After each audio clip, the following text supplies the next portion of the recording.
Welcome to the Money Mile Podcast. I am your host, Justin Waller, and I'm happy you're here. We like to think of Money Mile as standing at the corner of triathlon and personal finance, and we believe that age group triathletes are the lifeblood of our sport, and we like shining the light on some good people doing great things in our sport. Today's episode is going to be a bit different than our norm, and I hope this is going to be a valuable conversation for you. We are going to have our Questions on Course segment and a new guest to the show. We're going to be joined by Dr. Torkil Faero. Torkil is a general practitioner and emergency physician, documentary filmmaker, author, and photographer, multi-talented. But stick around to hear more from Dr. Torkil Faero about the importance of measuring heart rate variability and finding your own stress balance after we discuss our Questions on Course. Please keep in mind that these are for educational purposes only and not financial advice about your situation. Here is the question on course for today. How do I create an income plan for my retirement? A bit of context here. The person who had sent this in is married, somewhat newly retired, with plenty of cash flow now due to fixed incomes, feels comfortable at current, but is concerned about the future. Inflation is one of his biggest concerns. A mentor of mine is fond of saying that cash flow is the heartbeat of your retirement. And this analogy has stuck with me, and I thought it was appropriate given the content and our interview later. When Dr. Faero joins us, we will discuss that one measure of heart health is predicated on variability. And from Dr. Faero's perspective, heart rate variability is a fundamental measure of how healthy one's heart truly is. When it comes to cash flow as the heartbeat of retirement, your cash flow much prefers stability. This is challenged often when working with clients who have a volatile income stream, or whether it's bonuses or commissions paid periodically through the year, or whatever those business operations that are funded by grants or what have you that have a high degree of seasonality to them. All of these situations create volatility in cash flow. As we think about creating an income plan for the future and for retirement, stability is the key. I am going to make a series of suggestions here, and I suggest you try some things on and see what works for you. The best income plan is the one you will stick with, so here goes. Let's put some numbers to this for the sake of our example. Let's say that you are currently spending $10,000 per month and your income comes from a variety of sources. The first suggestion is to be open to setting up a structure that supports you reaching your goals versus just the system that has gotten you to where you're at now. This may take a bit more intentionality and a bit of additional work, but anything worth having is worth a little bit of work, right? Depending upon your situation, this could be as few as 2 different accounts, but is likely at least 5 accounts, and I'll share with you a little bit more about why. Consider setting up as many accounts as you need and working towards as few as you can functionally get away with. This is where the experimentation comes in, and we have to be willing to try something new. We have 2 different large-scale infrastructure pieces that we need to have present as we're working through this. The first is your banking relationships. The second is your investing infrastructure. Generally, I prefer a local community bank versus large conglomerate banks, but there are pros and cons to each. Related to investing accounts, I also recommend consolidating your accounts into one large-scale brokerage platform. I recommend you do this when you can, as this will allow for better visibility into assets you hold. So seeing all of your stuff in one place makes it much easier to manage. You can also work with a financial planner to help you set up an infrastructure so you can see all of your stuff in one place. Let's tackle the banking side of things first. Have all of your income deposited into an account that you do not spend money out of. This is commonly a savings account. Make a monthly transfer of the amount you want to spend into your spending account. This is often a checking account. If you have periodic expenses like property taxes or insurance payments, you can also set aside those expenses in a different account if you like, but fund the account monthly as well. Again, it's a focus on stability. If you have experienced cash flow challenges in the past, I have a couple of additional suggestions. The first of which is that you should use debit cards versus credit cards. Credit cards allow you to spend however much you would like and force you to pay the bill later. In this situation, this would be like deferring all of those heartbeats until the end of the month when that credit card payment is due and forcing you to do all of those beats at once. Additionally, consider setting up separate spending accounts for different types of expenses. For example, household, medical, entertainment, travel, and kids if you have them. That's 5 categories, 5 primary categories. This could look like monthly transfers from savings to checking, like $5,000 to the household account, $500 to medical, $1,500 to entertainment, $1,500 to travel, and so on. This allows you to use a modern-day equivalent of the envelope system that has been used successfully for years, but you still get to use debit cards. My hope is that your spending expenses leave plenty of room for long-term savings where appropriate if you're still accumulating funds. But again, a lot of the model here is around the income plan for retirement. This can also be a little bit challenging if you have multiple people responsible for spending out of the same account. For example, you and your partner both buy groceries and household goods at different times of the month. With banking apps and technology these days, along with those debit cards, you can do a pretty decent job of preventing missteps. But this does require some conversations between you and your partner about how you are spending money. Many of my clients have also found success with earmarking a lump sum every year for larger elective expenses that might be variable throughout the year. For example, triathlon expenses. If you want to spend $5,000 that year on your hobby, you have a discrete amount of money to do that. And once the money is gone, you can see that it's gone. If you want to spend $2,000 on race entry fees earlier in the year and you want to buy a new wetsuit and race wheels, you will have better visibility on how much you can spend on coaching or gym fees or whatever else it might be. Some people also prefer this account gets funded once a year, but others fund it quarterly or monthly. Maybe it's based on a bonus or what have you. Generally speaking, the less often you touch it, the better off you are going to be. Other clients have found success with their personal expenses getting funded monthly, and they can effectively save up for larger expenses they want to make in future years, like buying a bike or something of that nature. A great example of this is the mechanics behind a travel account and how that's normally funded. If you really want to visit Iceland or Spain in 3 years and think it's going to cost you approximately $15,000 to do it, you can get a sense of how the weekend trip to the local winery will make it take a little bit longer for you to reach that larger goal. Now, on to the investing side of things. If you are retiring this year, there are likely going to be two large challenges you will face: inflation and taxes. A retired couple today is likely looking ahead at 3 decades worth of retired life. With that assumption and standard inflation, your expenses are going to go up by approximately 2.5 times within your retirement. At the end, your $10,000 monthly expense that we were talking about will go up to $25,000 per month by the end of your retirement. The reality is that your fixed income streams have historically not kept up with that inflation rate and grow at about 1/2 of the real rate of inflation. If your income consists of a pension and 2 Social Securities that add up to $10,000 net deposited into your account in today's dollars, you likely won't feel the inflationary gap for a couple of years, but it will creep up on you through what I call lifestyle deflation. You used to go out to dinner twice a week and now you only go out once because that's all you can afford. The best way I have found to address this inflation gap over time is to revisit the cash flows regularly. I typically like to check in on cash flows at least twice a year. But for the sake of our example, let's say that you wanted to spend $10,000, but your fixed incomes only provided $8,000. This leaves us with a gap of $2,000 per month.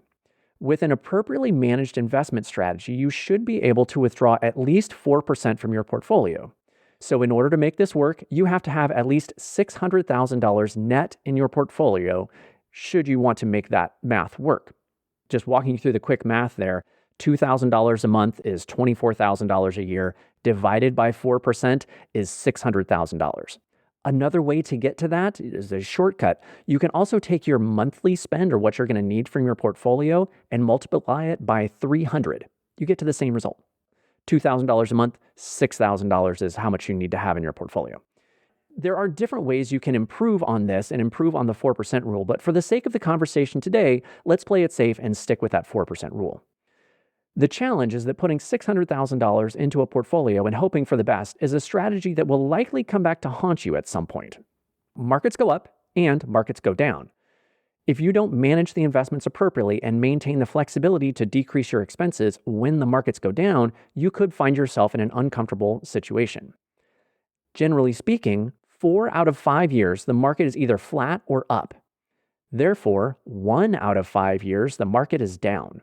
The risk you run is that if you are not managing your investments correctly, that 1 year will sink your portfolio and it will not be able to recover. We need the equity market growth to outpace inflation. We also need the stability for the 1 out of 5 years when the markets go down. A colleague of mine is known for saying that there are generally 2 times the markets will go down. The first is when you retire, and the second is when you need money. All jesting aside, I generally suggest that you start with a 2-year cash buffer. In this example, if you need $2,000 per month, $24,000 per year, your portfolio cash should be approximately $48,000. Then you need to have enough protected from market volatility that if that one down year was bad enough that it takes several years for the market to recover, which happens, that you will be able to let the portfolio recover and you are not going to wreck the overall integrity of the portfolio. I like to see 3 years of expenses in an income-focused portfolio that will do a better job of keeping up with inflation than cash will, but will not be nearly as volatile as the equity or growth portion of the portfolio either. The rest of your portfolio can be invested in growth investments, and when the markets go down, when that does happen, your portfolio will have a built-in buffer or shock absorber. I also look at this as a retirement transition plan. So if you think of transitions like in an Ironman, if you go into T2 in an Ironman, Mach 1, with no idea of where your stuff is and how you're going to get through transition, the transition is going to be awkward. You might be going as fast as you can, but without practice and without a plan, you get rushed, maybe you drop your fuel or forget to grab your hat, who knows? But you need to have a transition plan in triathlon. For retirement, the retirement transition plan is no different. I suggest 2 years of cash, 3 years of income, and let the rest of your portfolio grow. For the sake of this example, you would have roughly $48,000 in cash, $72,000 in an income-focused portfolio, and $480,000 in a growth portfolio, focused primarily on equity investments as best it can. If your growth allocation is all stock, this is overall about an 80% equity or stock allocation. The way that this gets implemented in your world is that you set up a monthly distribution from your cash account in your portfolio to your savings account. You set up a monthly distribution from that savings account to your checking account at the bank. You set that up for the amount of money you plan on spending that month. And you can break it up into multiple accounts like the household and entertainment accounts like I mentioned before. And that is how I recommend you set up an income plan with your banking infrastructure and your investing infrastructure. I hope that all of that has been valuable for you. As cash flow is the heartbeat of retirement, and now that we have stabilized your cash flow, we are going to talk with Dr. Torkil Faero about how your heart rate variability is such a meaningful indicator of the health of your heart and how we can improve the variability of your heart rate. Torkil is joining us today from Norway, where he lives and works as a general practitioner and emergency physician. Over a 26-year career as a freelance doctor, he has worked all over Norway, had tens of thousands of consultations, and thus gained a unique perspective of the diseases that plague us. In 1996, he was one of the first Norwegian medics to work for Doctors Without Borders when he worked in war-torn Angola. He is an award-winning photographer, author of The Camera Cure, documentary filmmaker, and most recently has published The Pulse Cure, where he explains step by step how we can use a heart rate monitor or our smartphone to get to know our body better and gain better control of the stress balance and the autonomic nervous system. Torkil has also traveled to over 80 countries and speaks 8 languages. Torkil, welcome to Money Mile. Thank you, Justin. It's great to be here. If we are doing this correctly, our listeners are out somewhere on their long, steady run. So we'll put links in the show notes to your book and all the work that you're doing so they can catch up with you once they get done with their run. Is that okay with you? That's fine. It's very healthy to go running, so it's a good thing. So I would like to talk a little bit more about the lifestyle changes that you made individually for yourself and how this journey has impacted your life so far. So could you please tell us a little bit about how you got to where you're at today? Yeah, I started medicine to be able to work, as you say, as a freelancer, to be able to travel, photograph, experience the world, and then coming back to Norway and work intensively and then go out for some other adventure. And I was doing that for many, many years. But 10 years ago, my father died. He was 73.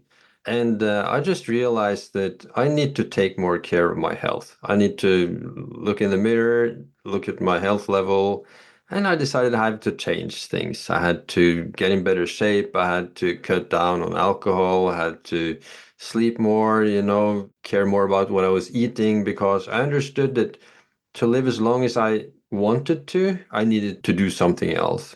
So, and then I changed then 10 years ago. Now I weigh 40 pounds less than I used to do. Exercise regularly, more or less every day.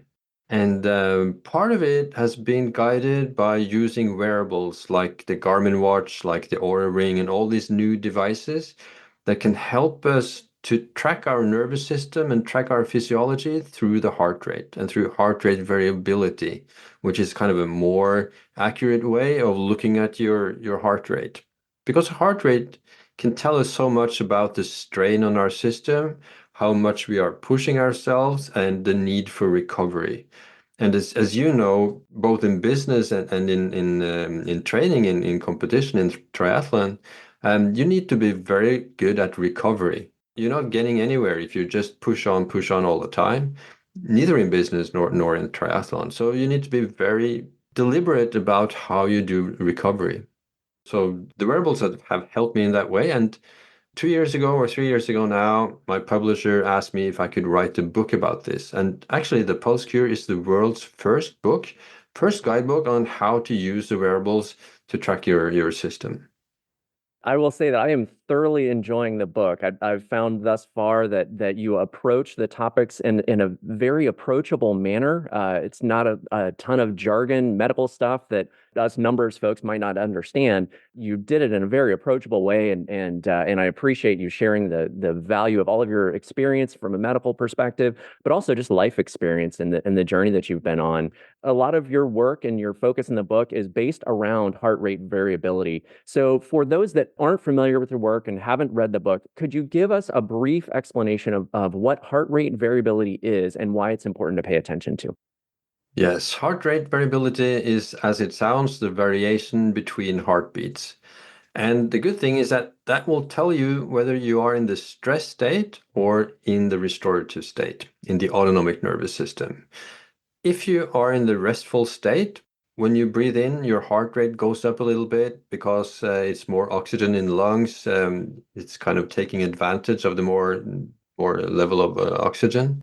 And when you breathe out and there's less oxygen, the heart rate slows down a little bit, measured in milliseconds. So there will be a healthy variation between heartbeats.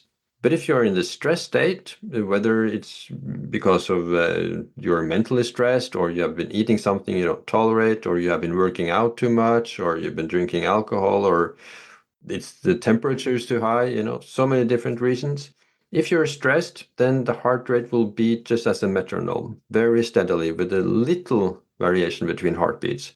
And then, of course, these wearables can track this in the moment and throughout the day and night while you're busy living your life. And they can, through the use also of artificial intelligence, tell you if you are having a sustainable stress level that you can sustain over time without getting sick and to be able to perform at your best. So then we need to kind of live a little bit more like we're evolutionary made for throughout evolution, so that we have this balance. We are often pushing ourselves too hard. We're thinking that we are very, robust beings who can keep pushing day and night, but there will be a price to pay for that. We're not really made for that. And we are regarding now as doctors that 80% of the diseases that we are treating and dying from, that is lifestyle related diseases based on chronic low-grade inflammation, which in turn has its base in too much stress compared to what we are built for. So, to be clear on this, if your heart rate variability is in a healthy state, your variability will be higher than it would be otherwise. So if your heart rate variability is very low, that is an indicator of a less robust cardiovascular system. Am I understanding that correctly? That's right. And it's more accurate than just a pulse in itself. For example, you are triathlon athletes, and you cannot really use your resting heart rate in the same way. A lot of athletes do that. They check the resting heart rate, they see that it's okay, 43 or 44 or whatever. but it doesn't really tell you that much because I've seen so many results from athletes who have been going on overtraining, overreaching, and the resting heart rate doesn't really react. Maybe 1 or 2 beats, up, but the heart rate variability can vary by like 50%. So you can see if you're overtraining by watching your heart rate variability much more than you can do by just watching your heart rate. So even at the same heart rate, that's at like 43, the heart rate variability can differ quite a lot.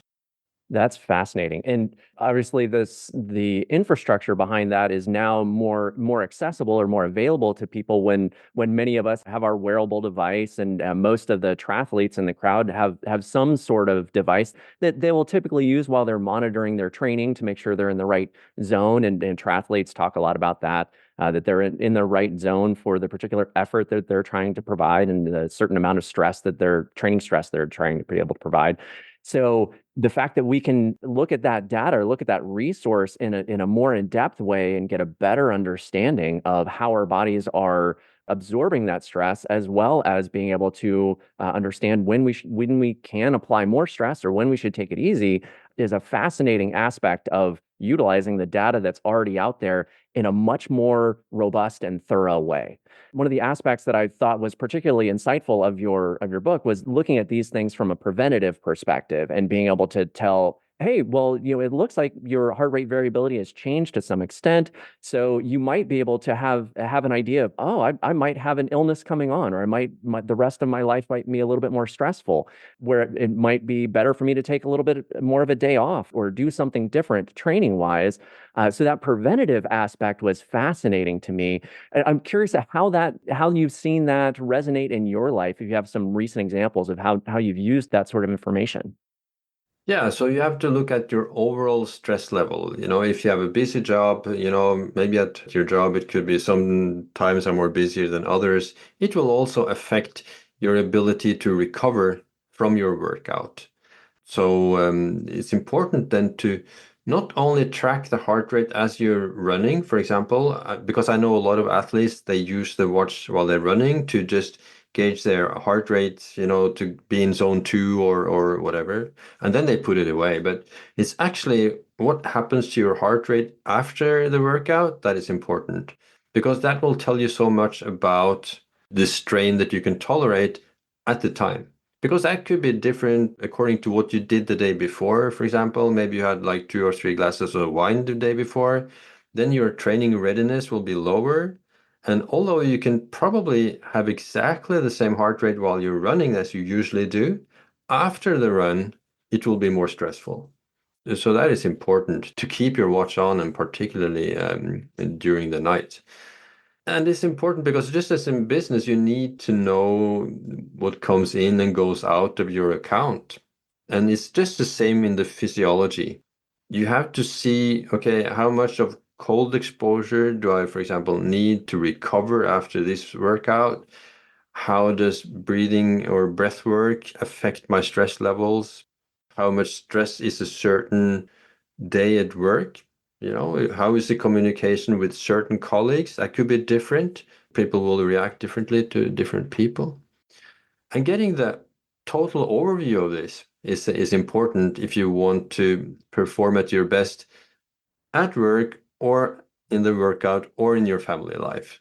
It's even more complex than your personal economy, with your personal physiology to get everything in order, I would say. As I understand it, it's not just about being sick in the form of, oh, hey, maybe if I take it easy today, I might mitigate getting a cold or something like that. It's looking more systemically about your overall physiology, to the point where by monitoring this and being aware of it, you've identified that there are actually some things that you can do to improve your overall longevity and reduction of lifestyle diseases, anti-inflammatory issues, that sort of thing. Could you tell us a little bit more about the information that you found from that side of things? Yeah, so if you're not recovering well enough, if your body doesn't get enough downtime to recover, too little sleep, too much pressure, too much exercise, then your immune system will be underperforming and also creating a low-grade inflammation in your system that will be visible in your heartbeat. And that is connected to nine out of the 10 deadliest diseases in the US, like cancer, heart disease, stroke, dementia, the different kidney disease, and all different diseases. And that's easy also. There's so much research on that. So you could, for example, Google any of these diseases and then add heart rate variability, and you will see there's so much research because this is an easy biometric to get for the researchers.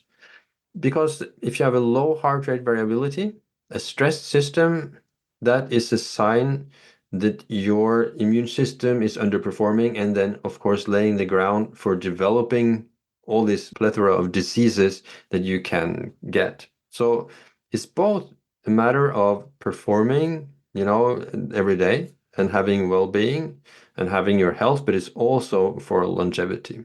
So, and the good thing is that so whatever makes you a better performer also is the same strategy that you need to live longer. And it's a big US study of 700,000 veterans that have found out that if you do the strategies in the post-cure, more or less exactly the same strategies, right? You live 24 years longer than if you do them wrong, on the negative side. So it's important. It's not just a matter of gaining like 2 or 3 or 4 years. We're talking decades of longevity and lifespan and health span. There was a study a number of years ago. This particular study had looked at the longevity aspect of a moderate level of exercise. And they had referenced, I believe it was 150 minutes was their threshold for moderate exercise, and essentially establishing that if you focused on just the exercise as the driver, that it would significantly extend life expectancy. I've since heard, different reports. I've had some, actually, I believe it was in your book. One of the section of that said, oh, well, that particular study wasn't really accurate, but it's looking at other things, and maybe it's not just the exercise. You've identified several other things that look towards that longevity component of things and how to increase that as they relate to improving heart rate variability and monitoring that throughout your lifetime. I believe that's a significant portion of the book, is kind of the step-by-step instructions of how to utilize those areas. I was hoping you could maybe just give our community a little bit of a taste of what some of those ideas might be like and how to actually improve that longevity side of things for themselves. Yeah, so sleep would be a very important part, both of recovery, and for longevity. So I know the best athletes, they are also the ones who sleep the most because that's the best way to recover, of course. So you need to get those 7 to 8 hours of restorative sleep. Make sure on your Garmin watch that it's restorative because there are so many things that can disrupt that and give you stress throughout the night, such as late night meals, alcohol, exercise or workouts too hard, too late in the evening, and such things. You need to have a quite cool bedroom. I think we're talking 60 to 65 degrees in the bedroom is ideal, and really dark. And that you need to have a good sleep consistency, that you go to bed and wake up at more or less the same time. If you have a good sleeping pattern, that's essential for longevity and performance. And then, of course, you're all exercising, the triathlon, the runners, so that should be okay. But it's also important to cut down on alcohol because alcohol, according to Whoop, probably you're familiar with Whoop, the bracelet, and they take in the information from their users and they say that alcohol is by far the worst stressor. And it can last for like 5 days. And they have tested it on different teams, football teams, and so on. And they find out that if they go out drinking one day, it will take 5 days until they're back at the same recovery state that they were before they were drinking. So if you want to perform, I think, and I think I haven't really heard of anyone starting to track their system without cutting down on alcohol. Not necessarily cutting it out, but cutting down because you can see the physiological price of it at night, while you're sleeping. So that would be some of the things. And then to have a way to regulate your stress levels in the moment, that would be, for example, doing breath work, being able to breathe slowly and calm your system down. And that can be just as you're working. For example, a lot of people in business life find out that they can use it during meetings, even during boring meetings, when they're just getting annoyed, get moving, and then if they rather do breath work or if they're anxious for a presentation and so on, to be able to control their own stress levels through breath work is really important. And of course, athletes often use cold water immersion, cold exposure to be able to get the inflammation down, because as you're running, particularly triathletes, yeah, you're really pushing your system way beyond what we're made for. Throughout evolution, we're training that hard and competing that hard will create inflammation in your system. And by doing cold water immersion, you will get the inflammation down, so you can actually run more, put in more hours of training if you want to do that. Because exercising so much, if you go back to the Stone Age, the only reason why there would be so much activity would be if there's a war going on, if there's a critical situation. It's only then that our ancestors used to have this level of intense activity. And this is why you get the inflammation, because inflammation is kind of the immune system's ancient response to predicted work. For example, if there's a war, you would be expected to get wounds that could be infected. That is why the immune system is kind of stepping up and mobilizing for impact from damage. And the same system, they don't know that you're exercising to Norseman or to some activity in triathlon. So the same mechanism is there, mobilizing the immune system into overdrive. And we're meant to do that, but only for short bursts at a time. So to continuously do that will kind of shift the immune system and the inflammation system into a chronic inflammation. And that is what you want to be able to regulate through enough recovery, both by sleeping, breath work, and cold exposure, or whatever would help you, like meditation and other strategies. And that's great. Looking at lots of different aspects of that, it sounds like several of those are compounding one on the other. So if you're able to tone down the alcohol consumption a little bit, it will improve the sleep overall.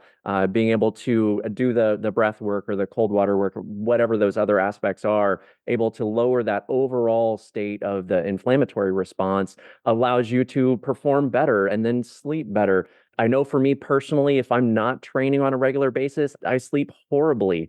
So having a good balance of those things to be able to say, yes, you can sleep well. You can also perform better as you're exercising or in the office or doing whatever you're doing, to find that better stress balance. It sounds like it's a big part of improving that longevity equation long term. Am I understanding that correctly? Yeah, that's right. And by having this good VO2 max, because I do a lot of talks and lectures for companies, from businesses, and I know that so many of them are in good shape. They're exercising, they're running, they're doing marathons, half marathons, and when I see their VO2 max, I can see it's in their 50s, and above. And then you can take a lot. You have a very robust system that can tolerate a lot, really. When I see their sleep patterns, they have deep sleep, very restful sleep, because their capacity is so big. While if I see people with a poor fitness level, they may have a VO2 max of 30, 32. They're struggling just to keep their system going, keep the heart rate going, keep the blood flowing at the right pace. It's any daily activity would strain their system. So that is the reason why the VO2 max is such an important metric for longevity. So the higher the VO2 max, the longer you will live. But the most important thing is to have a VO2 max among the 25% best. So that would give you a 10-year survival rate of 96%. That's really good, right? And if you get up to the 2% best VO2 max, and that is quite a huge step, in how much you need to train to get that 2% VO2 max, then you have a 97% 10-year survival. So what's most important is to be inside the like 25% best fitness level. And what you don't really want is to be in the poorest 25%. That is when the 10-year survival rate is like 77. You should have a good enough VO2 max. And I see that so many business people will have that level. And I can see you probably have it. I'm sure you have more than 50 in VO2 max. I did actually dig out that little bit of information, found out that my VO2 max is about 57 at current. So I'm not feeling too bad about that. I don't know that I'll ever necessarily be in the top 2%. That would be in the top 2%. That would be in the top 2%. as I understand from your book, at one point in the Pulse Cure, you mentioned that only about 30% of the heart rate variability is a genetic predisposition. And if I understand it correctly, otherwise it's more about understanding your own individual heart rate variability and how to improve that over time, necessarily than to compare one number to your buddies or a colleague at work. It's about understanding how to improve your own heart rate variability. Am I understanding that correctly? Yeah, that's right. So there's like a 30 to 50% genetic component to your HRV. So you could like that, I would say that one with HRV of 25 could have the same objective health level as one of 50. So on a population base, if you examine 10,000 people, the lower the heart rate variability, the sicker the person. But you cannot go into two different individuals and assume that. That's important to find that to relate to your own heart rate variability number and not compare yourself to others and see what would be the best heart rate variability for you under ideal circumstances. And you cannot have that on a steady basis, but then you would know where the level is, at your best. And then if you get 80% of your days more or less right, that's good enough. We're not really looking for perfection. We're looking for what is good enough. Good enough health to perform and so that your health is not in your way. That would be my goal anyway. That also aligns well with what you were saying earlier, that if you happen to be in the top 2% of VO2 max, well, that's better. But if you can be good enough, if you can be in the top quartile, that top 25% is a really meaningful increase in the world.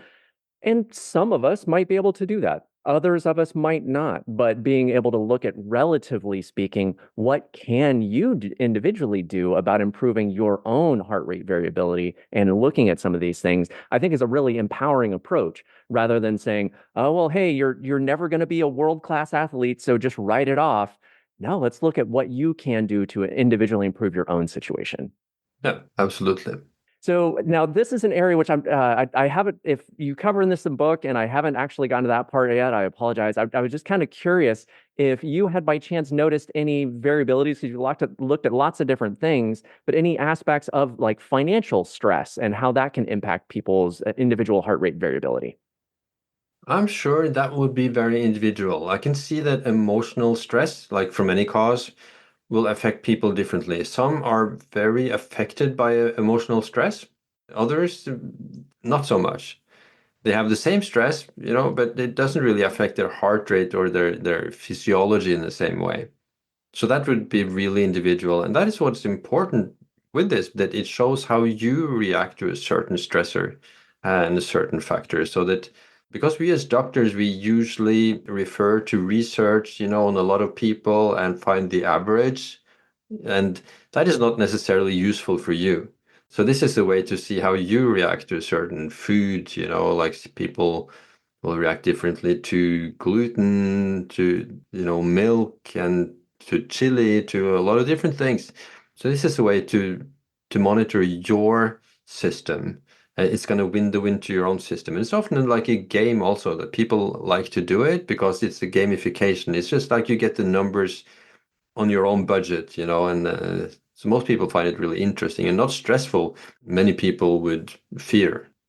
Well, in recognizing that different people will have different types of stress in their life, whether it be professional or relational, it could be financial, it could be lots of different sources of stress.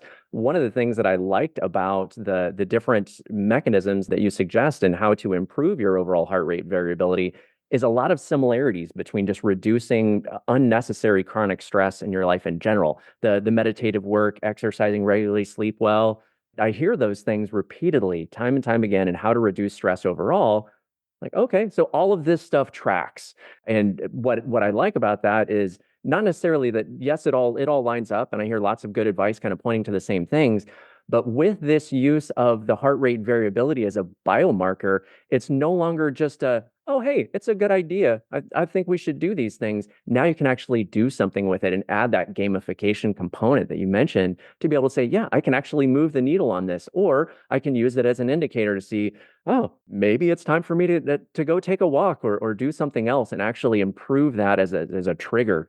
So I really like how all of these things are coming together. It's not a prescription for consume some weird root that you've never heard of or some nutritional supplement that somebody's using around the world. There's a lot of consistency with this, and there's just a different level of being able to apply that heart rate variability tool to help improve the day-to-day operations if you're paying attention. And I think that's a big part of this is being aware of what that is.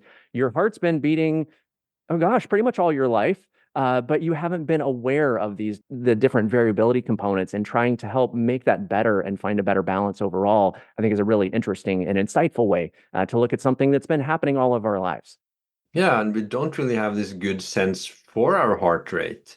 We have excellent senses for the from the outward threats, throughout history from we have very good eyesight, very good hearing, very good taste of smell.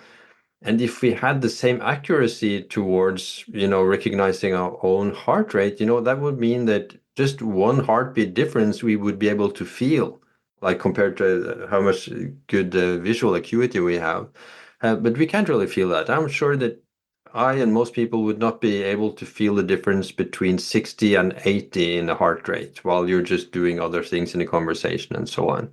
And that would represent a quite big step in inflammation or in stress levels.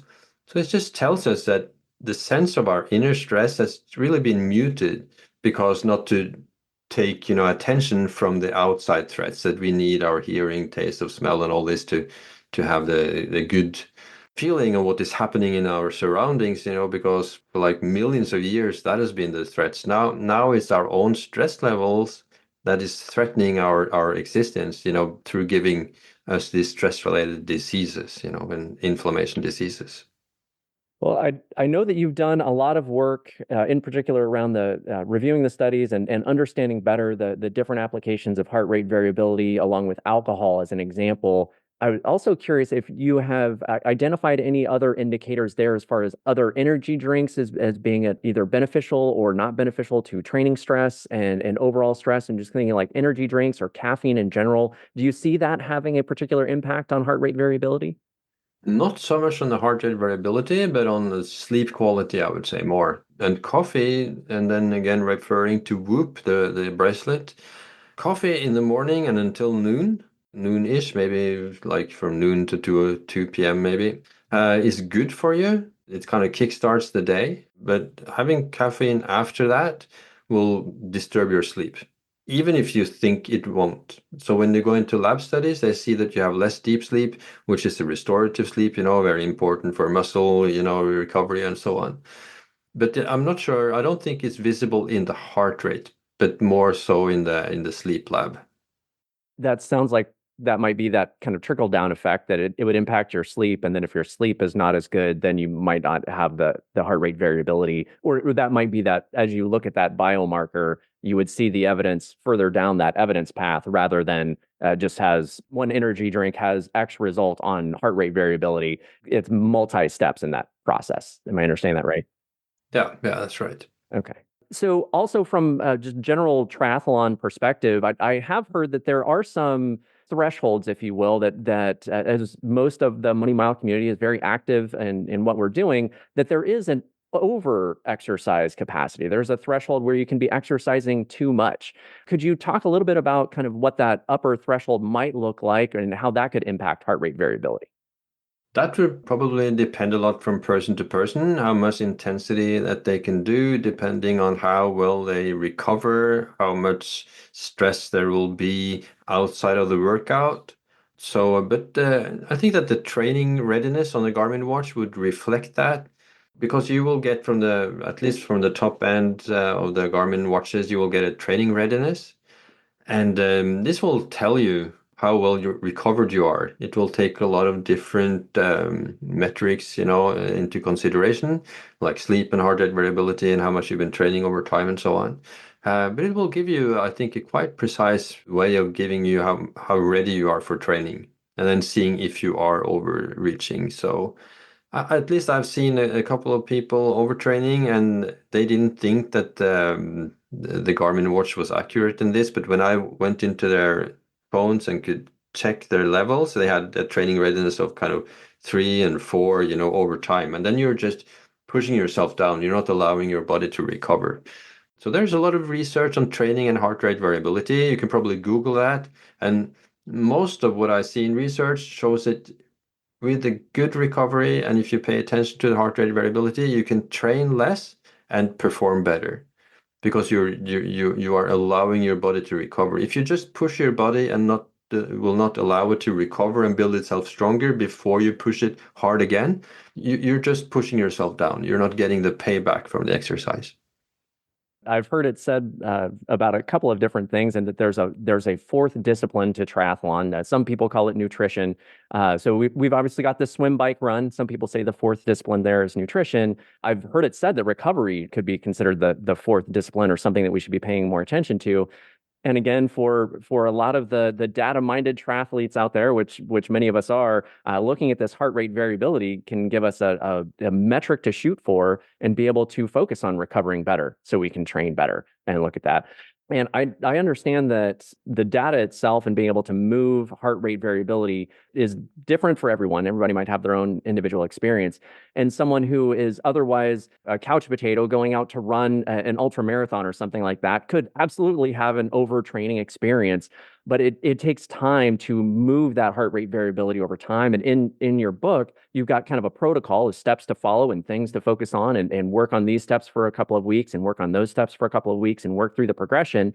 You give a very liberal protocol for all of that, and give everyone the permission to speed up or slow down as need be. But from your experience, generally, how long do you think it takes for someone who's actively focusing on improving their heart rate variability to actually have a meaningful impact on that biomarker? That will be very different, depending on what you're cutting out, but most people cutting out late meals, cutting out alcohol, and getting a bit better sleep, winding down, an hour or two before they go to sleep, they can see a quite big difference. I just talked to one last week who had gone from a HRV of 20 and then up to 40 in the course of a couple of months. And then you also feel it. You will feel it quite fast that there's a difference here. So it's absolutely possible. It depends on what kind of mistakes you've done. So if you have been living quite well, then there will not be so much more to gain. So it will depend. But it's absolutely possible to have a very, very, very obvious difference. And you will see it on the Garmin watch, because you will see that the heart rate variability over time, you have the 4 weeks graphs, and you can see it really, really lifting up. And then people get worried because if you get too well too fast, it will say that you're unbalanced, but in a good way. And people get worried when they see that, but it's often because they're just have made the right decisions, and their heart will respond to the better lifestyle. So. And it's also important, for people with a poor fitness level, they can tolerate almost no exercise. So if you start and you're optimistic, you're a couch potato, you have a 30 to 32 in VO2 max, you should just walk and maybe run a little bit and then walk again, because it's quite surprising to people how little training they can take before they get lactic acid, before they get inflammation, and they will be demotivated and quit. So if you have a poor fitness level, you really need to start, ridiculously slowly. And that's one of the things that I liked about the protocol that you had laid out. I think you had it blocked out as like, you want to focus on this particular area for a couple of weeks and get comfortable with that before you move on to the next area. So I think it's really set up for someone that may not have a tremendous background in heart rate variability or fitness and well-being, and just be able to set a clear path. So let's start easy. Let's get them headed in the right direction. And hopefully, as things go, if they want to pick up speed and bring on more of these aspects, they can do that. But you're really focusing on the biggest benefit areas first and helping lay a good foundation. I'm assuming that you did that on purpose, and that wasn't just done by accident. Is that right? Yeah. Yeah, because I see so many people, and probably including myself, earlier because, before you had no clue. I used to be a top athlete. I used to be on the national team in kayaking when I was young, and we trained way too much. We were pushing ourselves to the max every time. And then I'm sure if you had these kind of gadgets, we would have been able to train a lot better, and improving ourselves so much more. And also, when I've been starting to run and train, I've probably been doing it too hard often, also, like 15 years ago or so when I started out and getting too much inflammation, because you will feel it. The inflammation will feel just as if you're getting the flu. It's the same system. So you will have these cytokines in your system, whether it's for alcohol, from COVID, from overtraining, from food that you can't tolerate. It's the same proteins that creates this inflammation in your system, and it will create the symptoms, the flu-like symptoms that you feel bad, so. It's very interesting that you would have a similar experience from that overtraining versus the flu, that it represents in the body the same way. I recognize we've talked about a couple of different pieces here, and we are running a little bit short on time for today. But just if we can clarify, we've talked about VO2 max as one component, and that's where the top 2%, top 25% came in. And we've talked about the heart rate variability, which is the variability between the beats. Just to summarize, can we connect the dots between VO2 max and heart rate variability? Are the distinguishing factors that we should be paying attention to? Yeah, the better your VO2 max, the better your heart rate variability. So it's connected, because then if you have a good VO2 max, then when you are relaxing, your heart works at a much easier pace. It's like you don't have these manual gearbox cars in the US, but it's like driving at a certain speed, with a high RPM. And then, at least in Norway, we have this shift stick gears, and then you can put your gear into a higher gear and your whole engine runs smoother, at the same speed. So if you have a good VO2 max, you just have a really well working system, and that will be reflected in a better heart rate variability.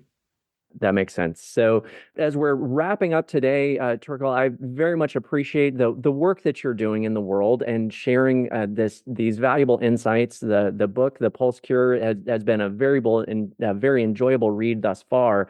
I also wanted to give you an opportunity to share with our community a little bit more about what else you have going on in your world. Yeah, in my world right now, I'm just finishing my next book. It will be released in Norway. Hopefully, it will be also translated. We will see. So that will be due in January. In Norwegian, it's called The Rest Cure. So it's a kind of looking a bit more at the recovery side of the pulse cure. So I'm excited to see how that will work out. So I've been spending, the last year working on it on and off, and it's really interesting to write a book. I'm not really an author. I'm just a normal doctor being asked to write books. So it's not my profession. I wrote my first book 10 years ago, and when I got the idea to start writing books, it was just an absurd idea. Like I haven't read or written anything, for 20 years since I left school, medical school, writing, anatomy and physiology. So it's interesting challenge for me to write a book. It's exciting, and it's interesting to see if it will be the same. Of course, there will be more pressure now that I have this bestseller already. So it's also a bit different situation to be in. So I'm excited for that. So we will see. And then actually I'm going to start pretty much on the next book that is about sun exposure, because we see that sun exposure is so important for health and longevity, and it's been underestimated by the whole medical community that we get scared of the sun, but we see more and more that getting enough sun exposure is so important for well-being and for our cells. And we know so much more now what the sun will do to our cells to improve them. So I'm looking so much forward to start writing that book. So. So we've got the rest cure that should be out in January, and then we'll have we have a book already in the works. That next book is about sun exposure. So I don't know if that's going to be the sun cure or where that's going to be. There might be Probably the sun prescription, or light prescription maybe, because at least in Norway, 8 months of the year it's not enough sun. So we need to use red light therapy, that also of course many probably triathlon users, runners use, and a different kind of light. So light seems to be a very, very important thing for ourselves. Light is not just to see how things look, which color it has. Light is energy. Light is electromagnetic energy that is received by ourselves and is utilized not only to produce vitamin D, but like so many other different processes that we're just starting to realize and to be able to use. And of course, it's just like the other things in the pulse cure is free, so it's just to get out there and get sun. Just like sleeping, sleeping is free, breath work is free, cold immersion is free, running is free. You just need the shoes. Eating well is free. Skipping alcohol is cheaper. Fasting, we haven't been talking about fasting, but fasting, is cheaper. So, and that is also the problem, that there's no financial pressure or motivation to push this. This is for free. So, but that's a good thing. But so it's a good thing, but it's also the problem with it. So there's no commercials saying to don't eat. Yeah, there's no profit motive, and sleep better. And the unfortunate reality, I think that we all recognize in the modern world, is that some good things go by the wayside if there's not a profit motive for somebody to promote it and push it. And I recognize that you're doing a lot of good work here and sharing your experience and knowledge with all of this. You're writing books and sharing all of these things. Yes, a lot of these things we can do for free. So I very much appreciate that. And I will look forward to your future works, the Rest Cure and the soon to be documented sun exposure book. So I'll look forward to all of that and wish you all of the best in your future endeavors. Please keep up the good work. Thank you again very much for sharing your time, knowledge, and expertise with the Money Mile community. Thank you so much for being here. Thank you, Justin. And also, I just want to say that it's also an Audible. So for your runners, they can keep running and listen to the book at the same time. Yeah, so thank you for mentioning that. That's how I am enjoying the Pulse Cure at the moment, is on the Audible version. The narrator for that book, I think, is doing a wonderful job as well. Yeah, he's British, but it's okay. You can understand, I hope. At least for the primarily English speakers, they're doing a great job with it. The English version of the audiobook is fantastic. So yes, I definitely recommend picking that up next time you're out looking for a long run, going beyond the work here at the Money Mile, looking for an audiobook to listen to. Definitely take the Pulse Cure as an option. That's really enjoyable stuff and well presented. Well, Torkil, thank you again so much for your time. I really appreciate your work in the world and look forward to talking with you again soon. Thank you. I hope this episode of Money Mile was valuable for you. If it was, please share the podcast with your training buddies and friends. Keep in mind that if you work out, everything else will too, and we'll look forward to talking with you next time on Money Mile.